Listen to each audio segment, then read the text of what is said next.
chronique du patrimoine.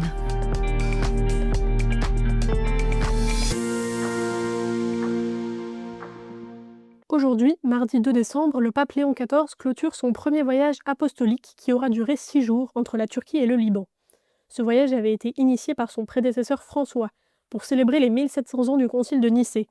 C'est un événement majeur de l'histoire du christianisme puisqu'il a abouti à la création du Credo, un texte commun à tous les chrétiens. Ce concile s'était tenu en 325 et avait réuni des évêques venus des 4 coins de l'Empire romain dans la ville de Nicée. Cette ville se nomme aujourd'hui Iznik et elle est située à une centaine de kilomètres d'Istanbul. C'est là que s'est rendu le pape ce vendredi pour une rencontre œcuménique en mémoire de cet événement fondateur du christianisme.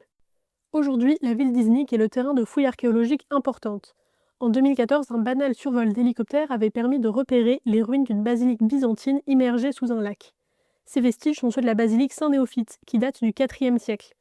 De nombreux artefacts ont ainsi été découverts, parmi lesquels des croix gravées, mais aussi des sceaux de chevaliers écossais, peut-être les premiers visiteurs de la basilique.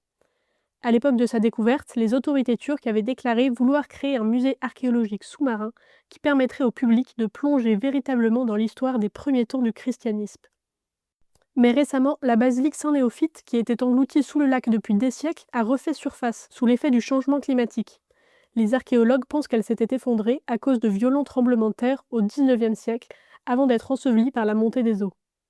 Elle aurait été édifiée en 380 sur les ruines de l'église dans laquelle s'était tenu le concile de Nicée quelques années seulement auparavant. La basilique est dédiée à Saint Néophyte. Ce jeune martyr de 16 ans aurait été persécuté pour sa foi et exécuté sur le site même de la basilique, seulement 80 ans avant sa construction, lorsque la foi chrétienne était encore interdite par l'Empire romain.